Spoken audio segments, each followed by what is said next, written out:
अस्सलाम वालेकुम, मैं हुमारी अली। आप देख रहे हैं मेरा चैनल। डॉक्टर वर्दा कत्ल केस में खौफनाक किस्म की पेशरफ्त, जो कातिल हैं उनको क्लीन चिट देने की तैयारी कर ली गई है। पुलिस मुकाबले में हलाक होने वाला शमरेज दर हकीकत कौन निकला है, ये बड़ी अहम तरीन चीज़ है जिसको हम आज की वीडियो में शामिल करेंगे, बल्कि पोस्टमार्टम करने की कोशिश करेंगे। रिदा और वहीद बिल्ला का पुलिस से आखिर ताल्लुक क्या निकला, केस में वजीर आजम की अचानक से एंट्री, क्या अब इन दरिंदों के साथ कुछ खौफनाक होने जा रहा है, या फिर मामला पुलिस एक बार फिर से ख़राब करने की कोशिश करेगी, एक बार फिर से इनको बचाने की कोशिश करेगी। आज की वीडियो में इस पर बात करते हैं। रिक्वेस्ट है चैनल को सब्सक्राइब करें, इससे हमारी हौसला अफजाई होती है। वीडियो को आखिर तक मुलाहिजा ज़रूर फरमाइएगा। सफाक यारमार, यारमार जी, बल्कि यारमार लफ्ज़ ही बहुत ज़्यादा हल्का लगता है मुझे। ऐसी दरिंदा सिफ्त औरत जिसने दोस्ती को शर्मसार कर दिया, जिसने दोस्ती को जो है दोस्ती जैसे लफ्ज़ पे एतबार मुकम्मल तौर पे ख़त्म कर दिया है। जो रिदा वहीद है, इसकी प्लानिंग बहुत ही ज़बरदस्त थी, एग्जीक्यूशन भी बड़े ज़बरदस्त तरीके से इन्होंने किया और उसे मालूम था कि किसको उसने फंसाना है, कौन फंसेगा और वो खुद किस तरह से बड़े ही आराम से इस सारे के सारे मामले से निकल जाएगी। खुद को निकालना इसकी बड़ी बेहतरीन स्ट्रैटेजीज थी और वो पूरी भी होती हुई नज़र आ रही हैं। अभी भी वो इस बात पर बज़िद है कि मैं बड़े ही आराम से निकल जाऊंगी।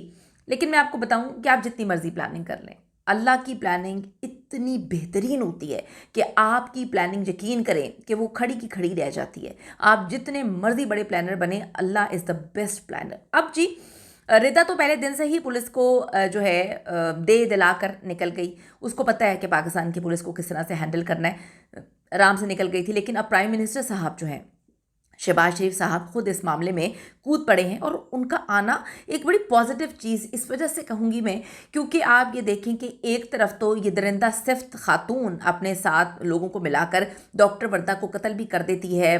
और ये बार बार मैं बात आपको बोल रही हूँ, डॉक्टर वर्दा आज जिंदा होती क्योंकि पुलिस ने इनको गिरफ्तार किया था फैमिली के पुरजोर इसरार पे। अब आप देखें कि फैमिली जा जा के ये भी बता देती है कि ये कातिल है, इनको पकड़ लो।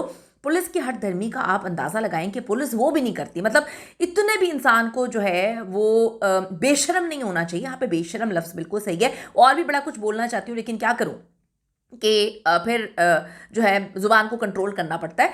पुलिस इस हद तक जो है गलत किरदार अदा करती है इस केस में कि आज डॉक्टर वर्दा जिंदा होती, पुलिस को बार बार जाके फैमिली ने ये तक बोल दिया कि ये मामला है, यहाँ पर हमारी बेटी गई है, रिदा के साथ गई है, आप खुदा के लिए इनको पकड़ें। पुलिस ने पकड़ लिया, फिर दे दिलाकर जो है वो छोड़ दिया गया। पुलिस की फिर जो हंगामी प्रेस कॉन्फ्रेंस आती है उसमें वो भी झूठ बेनकाब हो गए कि आप देखें कि जब उन्होंने अगवा किया था, उनके साथ जाने के 1 घंटे बाद ही वो उनको कत्ल कर दिया था। 28 घंटे बाद कत्ल हुआ था। तो मैं कहती हूँ कि पुलिस को, जिन्होंने ये काम किया, उनको शर्म से डूब मरना चाहिए।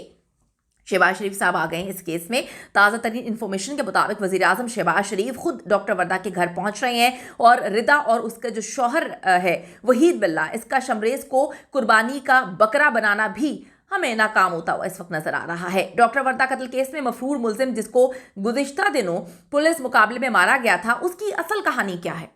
उसकी असल कहानी बड़ी ही इंपॉर्टेंट है। यहाँ से आपने वीडियो को बड़े गौर से सुनना है, समझना है, ताकि आपका भी दिमाग खुले, जिस तरह से हम लोगों का दिमाग खुलना शुरू हो चुका है। और दूसरी बात, जो लोग नीचे कहानी सुना रहे हैं कि आप वही बातें कर रही हैं, भाई वही बातें कर करके तो आज वज़ीर आज़म साहब ने इस चीज़ का नोटिस लिया है। आप लोगों की प्रॉब्लम ये है, आप लोगों को लगता है कि कोई सनसनीखेज फिल्म की स्टोरियां हम सुना रहे होते हैं कि एक दिन में, जैसे एक 3 घंटे की फिल्म में सारा का सारा मामला जो है वो आपको नजर आ जाता है कि केस भी सॉल्व हो जाते हैं। ये फिल्म की कहानी नहीं है, ये रियलिटी है, ठीक है। अब बात यह है कि असल कहानी इस बंदे की क्या है जो पुलिस मुकाबले में बकौल इनके मारा क्या है। गुज़िश्ता साल एबटाबाद नवा शहर के हदूद में एक नौजवान कत्ल होता है, जिसमें जहां 10-11 और भी लोग जो हैं वो नामजद होते हैं। इनमें शमरेज भी शामिल था। ज़राए ने बताया कि शमरेज एक आदी मुजरिम और मनशियात फरोश था, मगर वो अकेला नहीं था। उसको बहुत सारे वाइट कॉलर लोगों का सहारा और पुष्ट पनाही हासिल रही है हमेशा। वो एबटाबाद और पेशावर में मनशियात फरोशी करता था और बड़े बड़े लोगों को सप्लाई किया करता था। डॉक्टर वर्दा कत्ल केस में शमरेज को इस्तेमाल किया गया। बाकी तमाम मुल्जिमान की गिरफ्तारी और शमरेज का मफरूर होना, ये सब कुछ पहले से ही तयशुदा था। इस केस की मरकजी मुलजिमा और जो मुलजिम है रिदा जदून, वहीद बिल्ला और उनका मुलाजिम नदीम, ये हैं। शमरेज नदीम का सगा चच्चा और परवेज जो है वो करीबी रिश्तेदार हैं। डॉक्टर वर्दा की जानिब से जब रिदा जदून और वहीद बिल्ला पर शदीद प्रेशर बढ़ा और अपनी अमानत वापस करने को कहा गया, तो रिद्दा जदून और वहीद बिल्ला ने नदीम के साथ मिलकर ये पूरा का पूरा खौफनाक किस्म का प्लान जो है वो तरतीब दिया, जिसके बाद नदीम ने अपने ही सगे चचा शमरेज और जो करीबी रिश्तेदार है परवेज, उसको इस केस में इस्तेमाल करते हुए आधी अधूरी कहानी बताई, यानी कि टोटली इनकम्प्लीट स्टोरी, और 30-40 लाख का लालच देके जो कि अभी अदा नहीं हुए। शमरेज परवेज ड्राइवर की मदद से डॉक्टर वर्दा को फिर अगवा करवाते हैं ये लोग। बताया जाता है कि इब्तदाई तौर पे जो डॉक्टर वर्दा है उनको अगवा करके डराना धमकाना मकसूद था। बस यही कहानियां सुनाई थी कि उनको डराना है, धमकाना है कि वो अपने पैसे मांगना बंद कर दें, सोने और दीगर मामलात की डीलिंग करनी है, दैट्स इट, ये कहानी थी। जब मामलात हाथ से निकल गए और डॉक्टर वर्दा को कत्ल करना पड़ा, और फिर कत्ल करने वाला ये कौन था, इस बात का जवाब सिर्फ और सिर्फ शमरेज के पास था। किसके पास था? ये सिर्फ शमरेज जानता था कि कत्ल किसने किया। शमरेज की पुष्पनाही करने वाले और जो 7 मुलविस सरकारी दोस्त थे, उन्होंने शमरेज को अपने गले की हड्डी बनते हुए महसूस किया, क्योंकि वो पकड़ा जाता तो बहुत सारे जो हमारे मुअज़्ज़ज़ीन हैं, हमारे वाइट कॉलर के लोग, शहनशाही बोलूँगी, वो भी सामने आ जाते, वो भी एक्सपोज हो जाते। तो रिदा, वहीद, नदीम वगैरह को गिरफ्तार करवाने और फिर जो शमरेज है उसको भगाने यानी कि मफरूर कराने की प्लानिंग जो है वो डॉक्टर को अगवा करवाने के बाद की गई। अब जानना यह है कि डॉक्टर वर्दा के अगवा होने और कत्ल किए जाने के बाद 2 दिन तक वो लोग जो हैं वो कौन लोग थे जो ये मशवरे दे रहे थे और मशवरे करते रहे, और फिर अकेले इन्होंने शमरेज को ही मफरूर करवाया। बड़ी अजीब सी बात। और बाकियों की गिरफ्तारी, ये तमाम तर चीज़ें आखिर किसने तय की हैं? कौन है ऊपर से जो इतना मुलव्विस है सारे के सारे मामले में, और कौन है जो रिदा को पुष्टपनाही करते हुए उसको कह रहा है कि तुम बिल्कुल परेशान ना हो, तुम निकल आओगी? उसको इतना आला ट्रीटमेंट क्यों दिया जा रहा है कि हथकड़ी के बगैर उसको जो है वो लेकर आया जाता है अदालत में? तो ये बड़ी अजीब सी बात है। शमरेज बहुत सी बातों से पर्दा उठा सकता था, वो बहुत खतरनाक था बहुत सारे लोगों के लिए, इसलिए उसको मंजर आम पर नहीं लाया जाता, उसको कुर्बानी का बकरा बनाकर उसका इनकाउंटर करवा दिया जाता है। बाकी जो मरकजी मुलजिम है और मुजरिम वो जेल रवाना हो गए। कुछ अरसे बाद हम लोगों को पता चलेगा ज़मानत पे रिहा हो गए हैं। फिर प्रेशराइज करके जो है फैमिली को डरा धमका कर जो है उनको डराया धमकाया गया है। तो ये कहानी कोई पहली कहानी नहीं है, ये सिर्फ डॉक्टर वर्दा की कहानी नहीं है, ये बहुत लोगों की कहानी है।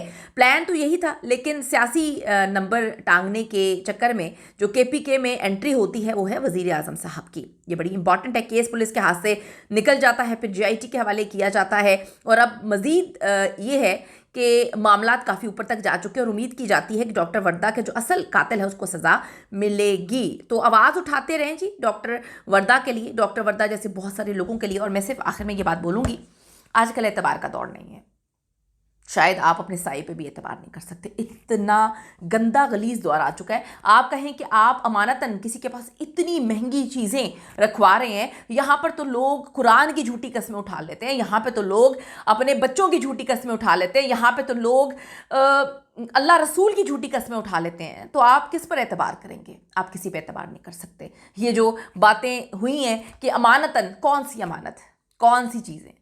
अपने दोस्तों को चुनते हुए एहतियात करें, और मैं यही कहूँगी कि अंधे मत बने, क्योंकि वो आपको अंधा करने के लिए पहले से ही तैयार बैठे हुए हैं। कीमती राय ज़रूर दीजिएगा अपनी। See you in the next video. Allah ने के बाद।